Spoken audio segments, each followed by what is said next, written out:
મહિલાની હત્યા કરવામાં આવી।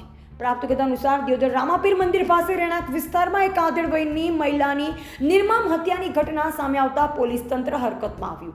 દિયોદરમાં આધેડ મહિલાની હત્યા કરનાર ખુદ પોતાનો જ જમાઈ હોવાનું બહાર આવ્યું। દિયોદરમાં રાત્રે સાસુમાં ભર ઊંઘમાં હતા ત્યારે જમાઈએ દારૂના નશામાં કરી હત્યા। દારૂ પીવાની આદત ધરાવતો જમાઈ પોતાની સાસરી પક્ષ દિયોદરમાં પોતાના પત્ની પિયરમાં આવેલેની સાથે બબાલ કરતો। જમાઈને સાસુએ ઠપકો આપતા જ પિતો ગુમાવ્યો। જેમાં સૌથી અગત્યની બાબત વિશે વાત કરીએ તો 4 દિવસ અગાઉ યુવક સાસરી આવ્યો અને કરી હતી બબાલ। દીકરીને હેરાન કરતો હોવાથી પોતાની માતાએ દીકરીને તેની સાસરીમાં મૂકવા માટે ના પાડી હતી। ત્યારે હવે અચાનક પોતાની સાસુ સાથે બદલો લેવા મોડી રાત્રે 3:30 વાગ્યાની આસપાસ દિવાલ કૂદી ઘરમાં ઘૂસી સૂતેલ સાસુની તીક્ષ્ણ હત્યા વડે હત્યા કરી। મોડી રાત્રે જમાઈએ તીક્ષ્ણ હથિયાર વડે હુમલો કર્યો હતો।